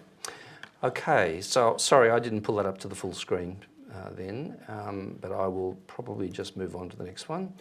No, it's not going to let me do that, which is with the arrow button. So let me go to here. Fourth one is the text of the classroom. So this is a nice text that I quite like. This is one of the, in the history of textbooks, there's a very famous person whose name is Petrus Ramus, who actually invents the modern textbook as a form in the 16th century. A professor at the University of Paris, almost entirely forgotten today, 1,100 editions of his work. That's editions of his work. This is an English translation from the 17th century of Euclid. So he took all classical knowledge, Euclid, rhetoric, whatever, and he turned it into the textbook. But this was a radically new spatial form where you started from the simplest things and went to the more complex. You laid them out in this methodical, analytical kind of way. And before that point, there weren't textbooks in this kind of form. So he's a revolutionary person, actually forgotten now because none of the content's really his. It's just how he rebuilds the content of the world. But the question that I would ask is that are e-textbooks in architectural senses much different from this? And usually they're not, to be quite frank, in the kind of basic underlying textual logic. A nice footnote is he was murdered by his students. So in a sectarian riot in the 16th century, so we don't have to. Now, what we've been trying to do in Scholar is build something that we call a learning module, which is different in principle from a textbook. in a number of ways. And I'm going to give you a quick example of that. So over here in the bookstore, so we have an area, we use publishing metaphors and writing metaphors. We have an area over here called the bookstore. And in the bookstore, we've got some learning by design learning modules, which use all the learning by design pedagogy. Oh, I shouldn't have done that. And we have, this is the Gates project we did. We have some stuff in Greek, some stuff in Chinese, a lot of learning modules which are produced by our students. So that's what we have over in the bookstore, hundreds of these things. I'm going to show you inside one to show you what the architecture is. And this is actually the one that went with the that student who did the Rosa Parks thing. This one happened to go with that. So this is taking the Common Core standards. And the architecture of it is after the intro, which is there, we have a kind of a two-sided architecture where the left is in teacher-student discourse, and the right is in teacher-to-teacher professional discourse. So these are the Common Core standards. This is what we're trying to achieve. But the really important thing is that this is a chunk of content which ends with a prompt to discuss. See, drawing on your background knowledge, name someone you think might be a person who's led an extraordinary life. And this chunk of content, which is, if you like, been pre-scripted or pre-written, when I go here, I go and select a community that I'm working with at the moment, and this chunk of content goes into everybody's own activity stream. But when people comment, it comes back into the community as community discussion. So what you're doing is you're building something. The classic mode of a textbook is to tell. It's monological. The mode here is dialogical, which is everything is about beginning a conversation. I go down a little bit further, and this one here is making a difference. We've got a YouTube video in there. We've got a text here, CNN heroes and whatever. So the answer is what a textbook needed to do in that little classroom that you saw is it needed to summarize the world. What we can do here is curate the world. You know, links to things, examples of things, and so on. So then we can put in, there's an inferring chart, which they're going to do. There's a whole lot more links. What we can also do is we have a module called Survey, where what we can do is we can do item-based testing. And I'm showing you this because I'm going to show you how the analytics pick up on all of this in a moment. So this is, we didn't need to breach copyright to get a text of Harriet Tubman. We just linked to one. But we did create a thing called a survey, which actually asks old-fashioned answers, which are kind of comprehension test answers, if you like, which checks that the students read it, and we keep data about that, we keep information about it. But then the other kind of artifact we have is a thing called a project. So this is, you're going to write your own, choose an ordinary person who became famous, write a biography of them. This is the rubric here based on the Common Core standards, which you're going to experience when you get into Creator. This is, what the Common Core standards are about. And when I start the project, what we've already built is the rubric and a project design, which the students can then go through. And then all the way through, we keep on working on it, and by the end, we've written a biography. Okay, so that's this idea of a learning module. And I'm nearly done, nearly up to the last point. You people have been sitting there for a while. I'm conscious of that. So this, in terms of what's our emphasis in this artifact, this learning module artifact, our emphasis is on learners as knowledge producers, not knowledge consumers. Textbooks classically configure students as knowledge consumers. It's about changing the balance of agency, where you're very actively involved in your learning. But it's also about this idea of productive diversity. The minute students are able to contribute content, talk to each other, be more active creators, their differences become visible. And what we want to do is we want to exploit that. What, in your experience, do you want to bring to this class? Tell me what you're thinking. Tell me what you know. Tell me what you like. Last transformation. I don't know whether people have seen this. It's a bit of a meme. Have people seen it? No. It's a test in a university in Thailand. So the assumption about learning is that it's the stuff between there and there, between the two pieces of paper. That's what learning is. So it's stuff that you can remember, and you can't have any books in there because you can't cheat. You can't look things up. You can't talk to anybody else. So it's narrowed down those assumptions again to long-term memory. Long-term memory is essentially what we're measuring here, nothing else. Or not much else, but that's essentially what it is. Now what I'm going to show you in Scholar now is the way we deal with assessment. So let me go back to here, and this is what we deal with assessment. So this is my window on one particular class. I'm going to scale it down so you can see more of the screen because it doesn't size a little bit further even. Sorry about this. So this is a class that Mary and I finished a couple of weeks ago. It was an 8-week class. Firstly, I'm going to talk about the macro categories here, but what we've done is we've data mined this class, and in fact, an 8-week class with I don't know how many students, 70 students or something, we're actually data mining nearly 2 million data points. See down the bottom there? So that gives a record of how many data points we have here. So all the comments they made, every peer review, every rating, every interaction, they're working in all these spaces. They're filling out surveys along the way. They're doing a whole lot of stuff. And these metric values here are 10,000 pieces of actionable feedback.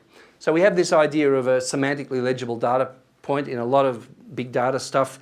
They're just trying to do inferences of stuff which is not terribly clear. But they're 10,000 pieces of feedback which have occurred along the way. Some machine feedback, some peer-to-peer feedback, and so on. Now, when I mouse over, there are 3 macro categories here, and I'll show you how we set up our expectations in a second. One is knowledge, which is things you've demonstrated that you've learned. Focus is the amount of work you've put in, the amount of effort you put in. Help is your collaboration measure. And the balance of these can change. The width of each petal, this is the thing called an Astor plot. The width of each petal is the weighting that the professor or the teachers put on the work, and how far the people have got towards the expectation. So this is the expectation out at the edge here, which is 100, and this is how far we've got so far in terms of that expectation. Now, so for instance, the average peer review percentage, so this is the whole class, right? But every student has their own Astor plot of just their own work. No students see the whole class, only the admin or the teacher. We don't call them the teacher, we call them the admin. Only the admin sees the whole class, but every student sees their own. So the average peer review percentage, so let's say in our class there are 2 works that are done. We have 2 peer-reviewed works in an 8-week class, and there are 6 or 8 review criteria and 3 reviewers. That average becomes a really interesting score, and what we've shown is it's about what an expert would say, because by that point we've got, I've got to do the maths, quite a few little data points along the way. So we're willing to regard that as reasonably reliable measure of achievement against the peer review rubric. We also do some machine stuff around text quality, and we call that knowledge. Over here we can say comments you made. This is the amount of work you did. And by the way, when you click on any of these, what we have here is an absolutely transparent explanation of how that score got there, where that came from. And then over here in the focus section, this is various measures, the amount of work that you did. We've got a couple of surveys that we put in as well, and that's the sign that you did it. This is the number of views. Some of this is a crude measure, but some of it is actually pretty interesting. The most powerful thing is there are a variety of measures, including peer judgments against very abstract criteria, but also it's continuous. It happens all the time. And to set this up, these are the admin settings. So this is the admin settings for this particular course. I can, for each one of these things, I can set a target value. I can weight that, which is the width of the petal. Oh, by the way, the major thing is the sector weights, where we're going to value focus and help and knowledge equally. But then under each of these, there are a whole lot of things we can measure.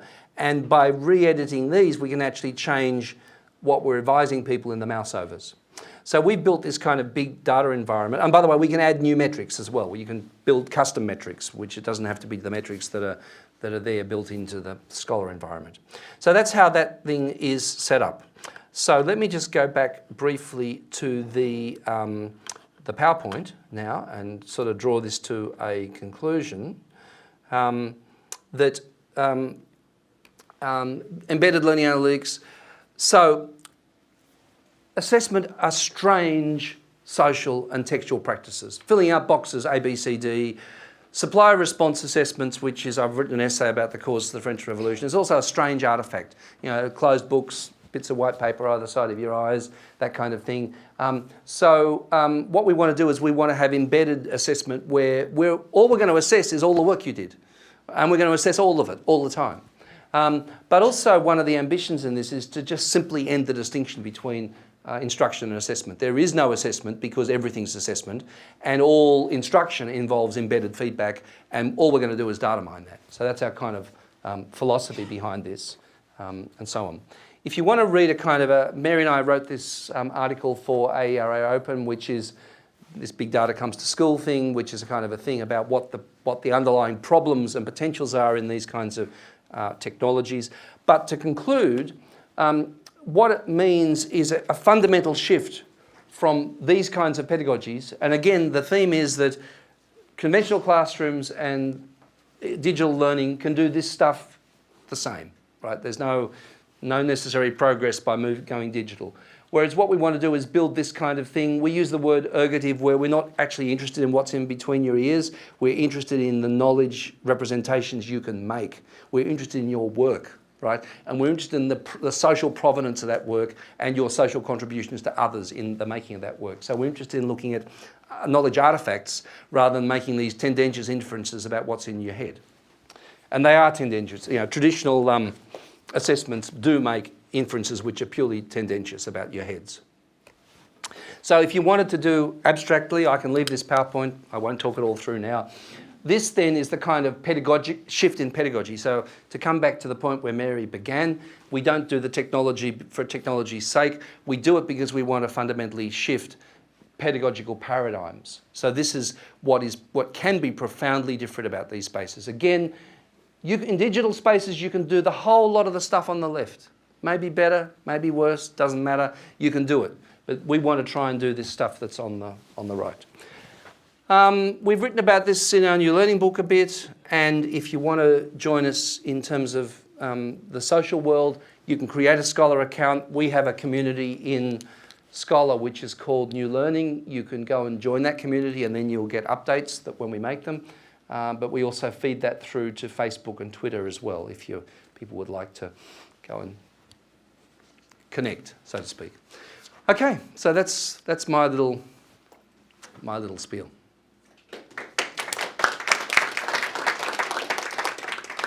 Okay, so we still have some time for a Q&A. I'm going to ask one question to kick us off. Essentially, you've created a learning management system plus. Mm-hmm.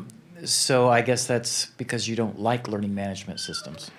There are two fundamental... So what are the main learning management systems, firstly? And they're all fundamentally the same. So there are 4 or 5 of them. There's Moodle and there's Blackboard and Canvas. The Coursera platform's a new one, Desire to Learn. They're all essentially the same.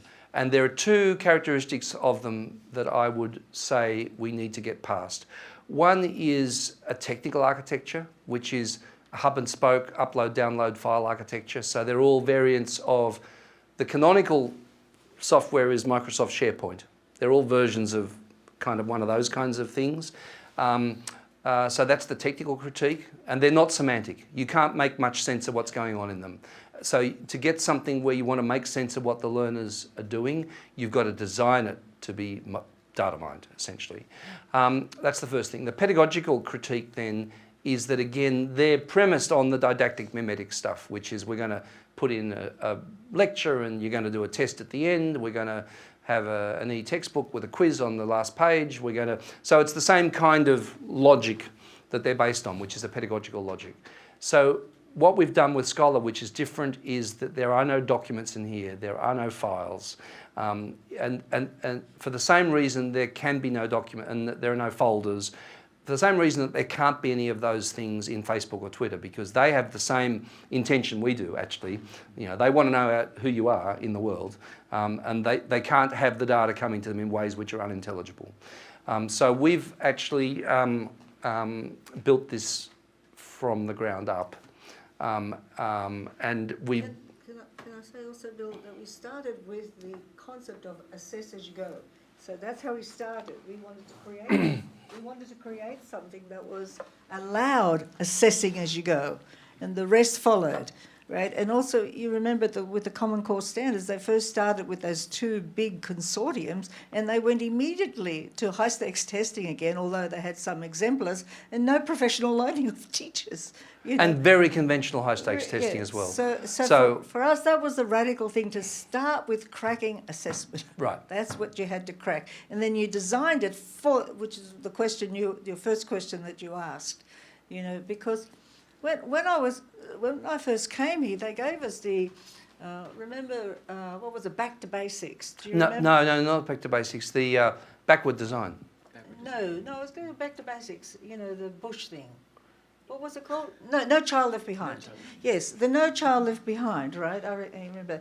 And there was these times, if you recall them like that, you know, and the failure of it was the testing regime, you know, and so kids had to do 2 hours of English or 4 hours of English or 5 hours of something else, you know, cut out sport, cut out communication, cut out all that stuff, you know, and it failed miserably, although the aspiration was correct, you know, No Child Left Behind, who wouldn't want that?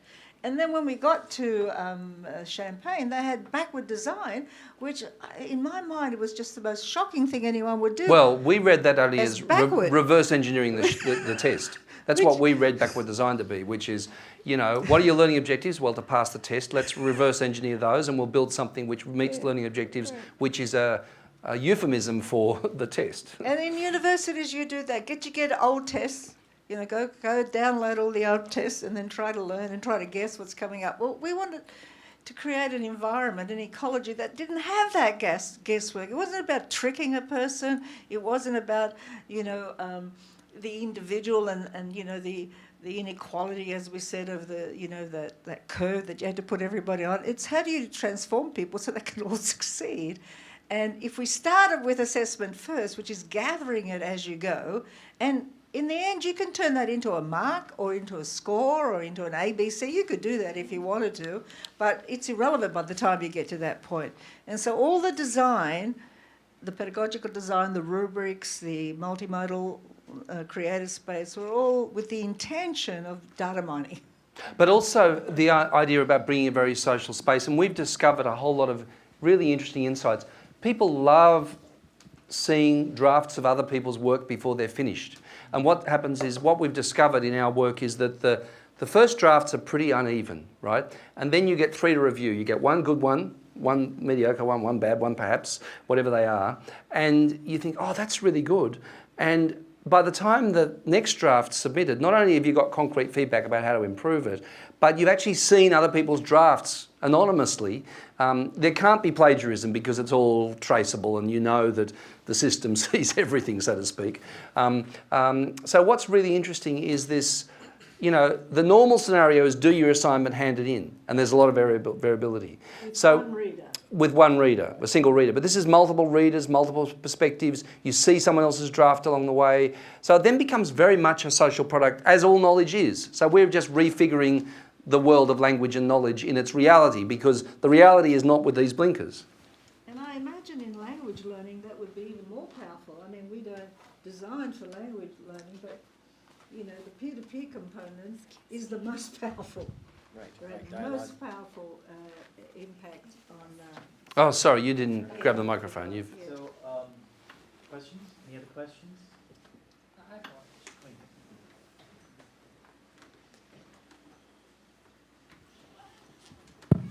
Hi, I'm a doctoral student of Learning Technologies program from CME, and I have one question. Is that recently the idea of personalized learning has been articulated a lot. I just wondering, in this multiliteracies pedagogy, how do you view the role of the personalized learning? Thank you. Okay, let me... Oh, do you want to go first? I was going to say it's a choice, right? It's a choice. You know, it's a choice between the teacher and the learner. You know, the degree to which you personalise learning and for what purpose. We don't just have an ideological thing that personalised learning, everybody's got to do it, it matters. It's, you know, you've fallen behind in something, I need to help you in a special kind of way. How can I do it? You know, if I'm teaching all the kids together, it's going to be a nuisance unless I can bring somebody else in to help you. So it is a choice. Okay, I was going to say 2 things. and I don't know which one you want to hear first, which is the personalised learning thing is disastrous, and it could also be done really well in these environments. What do you want to hear first? You know, it's disastrous in the sense that it's not social. It means that it's you and the machine, essentially. And it leads to very, very behaviourist things where, you know, I'm working away and yes, challenge, you know, sort of stimulus and response, and I've got past this and I'll get on to the next thing, and this person's somewhere else entirely. So personalised means isolated, individualised behaviourist responses between me and a machine, right? That's bad. So that's the bad thing. On the other hand, I think there's a lot of potential in these environments for personalised learning on a number of other levels. One is personalised in the sense that you can be there talking to a lot of other people and being yourself, expressing what you know. Personalised in the sense of identity affirmation and identity valuation, valuing in a context of what we call productive diversity. So, you know, we can have a discussion about things, I think this, you think that. So building complementarities of knowledge where the personal is actually a social relationship around identity. That's one thing. The next thing is that these are not so vigorously and rigorously synchronized environments. So you can interact with a trace of what somebody did a little while back. So you can go at your own pace. You can slow down a bit. There's scope to catch up, right? So there are a lot of things which allow much more flexibility than those traditional architectures ever allowed, right? So in terms of the spirit of personalisation, or a good version of personalisation, not the bad version that I started off with, I think we can do something which is much more, perhaps I think a better word for it is calibrated to identity, calibrated to students, right? So, you know, that's a kind of, so that's, you know, the answer is that they're two contradictory answers. In terms of the instructor, the word that we use is repertoire. An instructor has to have a repertoire to be able to pick and choose. But not only on their own, they need to be collaborating. I mean, in any particular, like this school that we're talking about is a wonderful example. It's in Wisconsin. And in the Create area, the teachers are all collaborators. You know, they're in this class space, they work together. Sometimes they focus on one learner, sometimes they have a little group. The kids can move in and out, but they learn to be citizens of the classroom. See, there's certain behaviours, certain kind of respect, a certain kind, it's not authoritarian, you know, and it's very different from the traditional classroom with one teacher. These things are not about one person, 30. You got that architecture is dissolved by the potential. You can bring any experts in to help you in this environment, you know, so, or, you know, the learners can go to any kind of expert as well. So, as Bill said, it's about the humanizing of the environments where the person, the individual person matters rather than direct instruction. If you know, by the way, again, getting back to the personalisation thing, a lot of personalisation is just me and the machine. You know what I mean? It's just, and it's very isolating. The computer scientists are working a lot with all those the tutors that they, you know, intelligent tutors, and we are working. With all of those, there is a possible social version of it as well. So it doesn't have to be that way. It doesn't have to be that way at all. Our next, the thing that we're dealing with at the U of I, because it's just a wonderful place like this, is every Friday we meet with computer scientists and engineers. Every single Friday to try and find a common language, a common purpose, and algorithms that'll work. No, they're actually working through data that we're collecting. So what happens is we have a number of computer science PhD students who, for example, we've got a machine learning project around those annotations that you saw, which is if we can have crowdsource annotations. I don't know whether you know machine learning, but if you crowdsource the training process in machine learning, whether that can make the machine smart to find things of a high order levels of thinking. So in other words, that's a kind of a, you know, really artificial intelligence is not very intelligent, to be quite frank. And so how can we make, and it will never be as intelligent as humans, but how can we make it more intelligent than what it is? So that project there, for example, is with the computer science students using our students' coding as training for machine learning algorithms. And it's really hard you know, they actually think entirely differently from the way we think. But we do think we've got to figure out a way of working together. I mean, I saw Carl and his team today do magnificent things with what was available. They took what was available, they massaged it, they connected it, they invented little bits of it to try and push it in directions that they wanted to go. It was just a marvelous thing. But we think we also need to invent from the ground up, you know, those things that will work. Apocryphal story. I went to Google and the Google Classroom team. So we got time for a story. So anyhow, the Google Classroom people saw what we were doing somehow or other. And they invited me to come and speak to the Google Classroom team. So I'm going to give you a phenomenological thing about my sense of these companies. So the Google Classroom people are in an office outside MIT in Cambridge, Massachusetts. And it's very cool, right? So it's an old factory building of some sort, and they've ripped out all the ceilings and they've polished the concrete floors, and it's very trendy, it's very cool, and they have a fancy cafeteria where you can get vegan food as well as other types of food. So, and it's free. And, you know, I walked through this place, and, 1,000 people work there, and 980 of them work on advertising, right? So really, the only reason why Google exists is an advertising company, and it's collecting your Gmails and data mining them in order to give you appropriate ads. That's really the only intelligence that's there. So I go to the Google Classroom people, and it's only 20 people build Google Classroom. I mean, that's all they've got. And the problem is it's bolted on top of architectures which are designed for something entirely different. So Google Docs is designed for Google to know about you by reading everything you do, which is what they do. They read everything in Google Docs, they read all your Gmails, and then that targets the advertisements. When you go to the New York Times and the ad down the bottom there says something, it's because they've read your emails, right?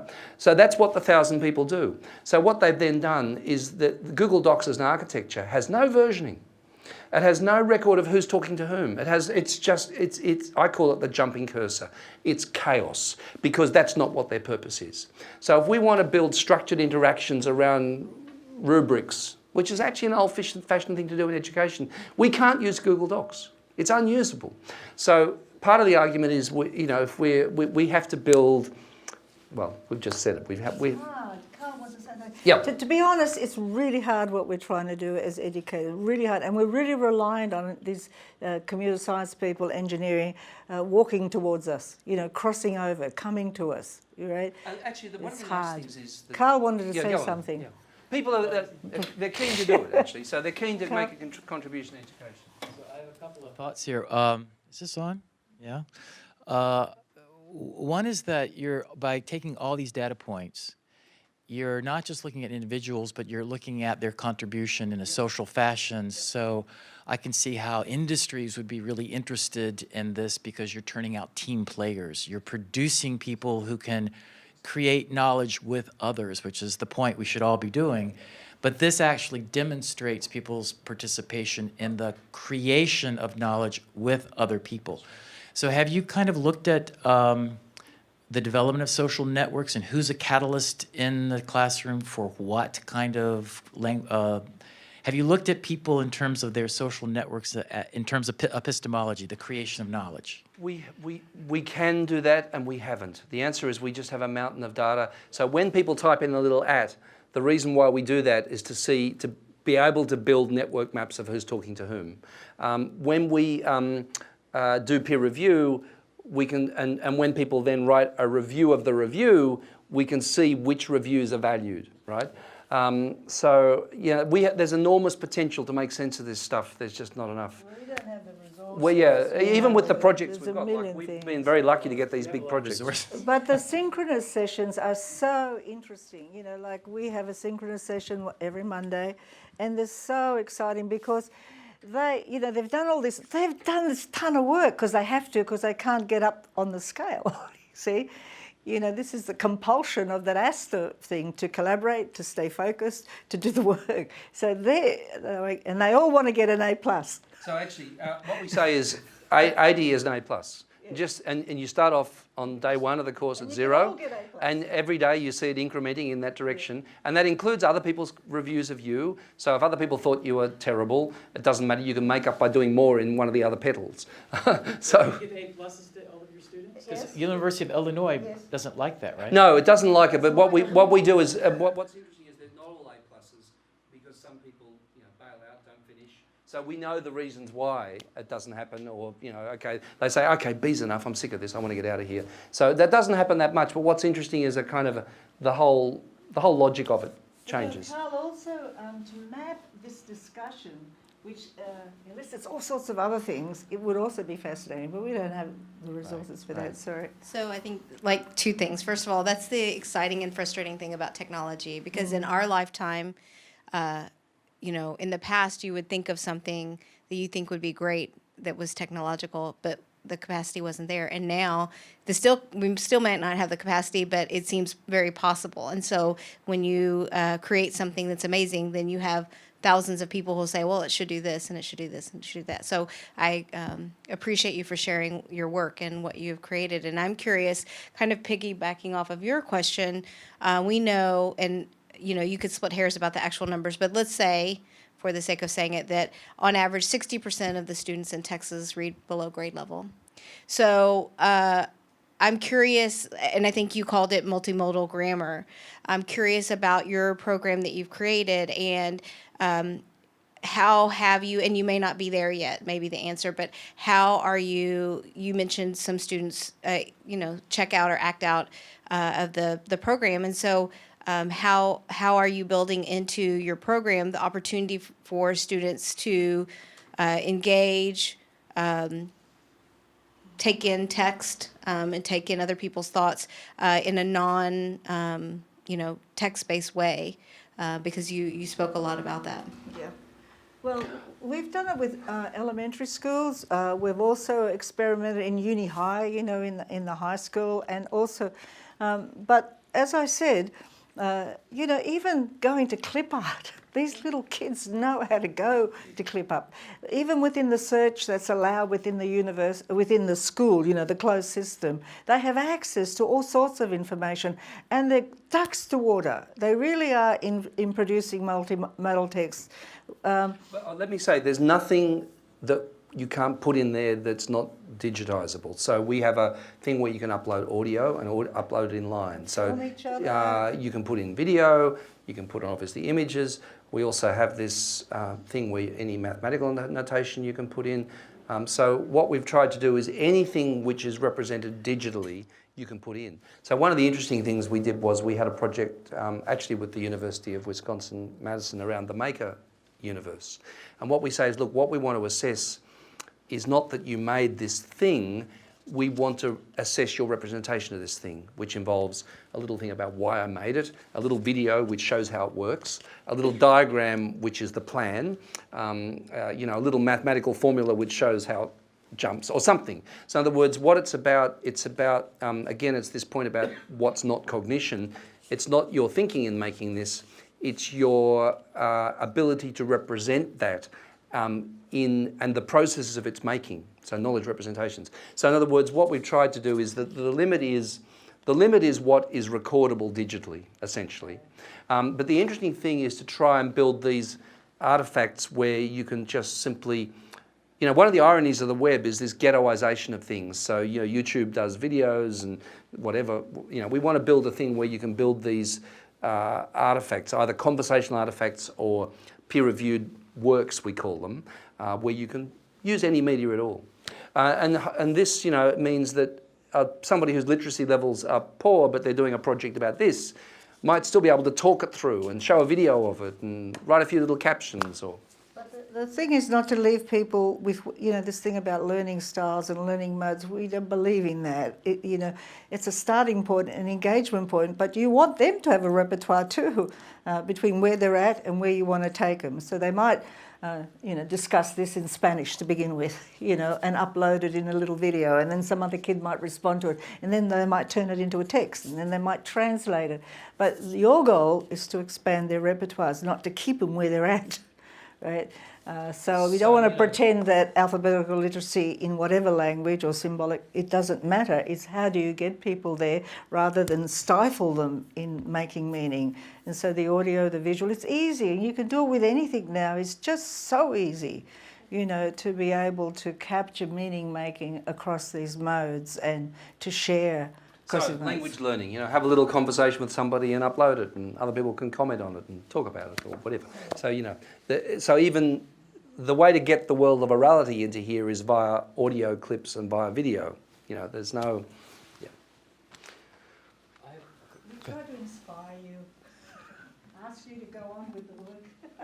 Well, I think if you were going to sell the program to people in the United States, you'd have to end up giving 2 sets of exams, one to traditionally educated kids and one to your group, to demonstrate that your group does better. There's just no way to sell this to our culture, which is a performance culture. And we were talking about this before, and maybe you'd like to make your point about the people on your program can have presumably as much time as they need to get to where they're going. And we are a culture that values short, quick learners. This is a culture that got into Facebook and Twitter pretty quickly. So, yeah. The little Wisconsin school is our little example. Remember, we don't have... but the Create School, right, does outperform the traditional school, right? And there it is, you know, and more of those examples will come because the kids are engaged, they're better citizens in their autonomy. The other one has to deal with behaviour all the time, absenteeism from teachers, absenteeism from kids. We're not just talking about, you cannot keep these kids in schools anymore, just to talk about the school sector, you know, with the methods that we're using, right? So I'm outside, I'm not an, you know, I am an American, but America is new to me. I know America is viral. There are no systems in America. You copy each other, right? And, you know, the more examples you have of something that works, just like you said, somebody else will copy it. So we just give examples of something that's working, and then we hope it'll... We work in this wonderful research university. We teach teachers, and it's our obligation not to be realistic. It's our obligation to try and imagine the way the world might be, and it might be that way or it might not, but we know a lot about education, and we know a lot about... We have a critique of traditional pedagogies and a critique of various forms of literacy and text, and so the idea is to push the frontiers beyond the realistic, and maybe some of it will become realistic one day. But, you know, I understand what you're saying. You know, it is one of the hardest things. And it's not actually that you value performance, you value money. And there's money attached to testing. There's money attached to textbooks. That's what controls this. It's not performance. Because if you wanted people to perform, you try and lift the tail. But nobody's interested in lifting the long tail of underachievement. These industries, just like the gun industry or the military industry, in the education industry, is testing, your Pearsons, right, and textbooks. That's where the money is. I was just trying to sell you on a selling idea. Well, we're not selling, we're educating, I hope. Yeah. You'll have to educate the American public. So I want to thank you both for making my brain hurt. We've got lots of ideas here. And I guess the idea of the scholar platform, or what you're showing, that is open. In other words, other people here can visit it and find out more about it, because obviously you did a real quick overview and there's a lot of complexity there. The community space, the creative space are entirely open. What's not open is the space which is called Publisher, where you set up peer-reviewed projects, and the analytics area is not open as well. However, if you want to use it, just send us an email and then it's open. Right? So we're in two minds about what this might be, but actually there are 150,000 accounts in here, so there's actually which in the scale of the internet's tiny and not much, but nevertheless there's kind of a... so you can use both those spaces, and if you want to use more, just send us an email. And look, what we would really, really like are some of these research questions you're asking. You know, there's too many research questions which could be answered in a space like this. we're trying to answer some of them, but they're limited to our project funding. We have to answer things which will answer the project research questions in order to get more project funding. So there are 1,000 other interesting questions. So if anybody wants to use it for research purposes, we would love that. So we are supposed to be out of this room in 2 minutes. So I will thank you very much. Thanks everybody.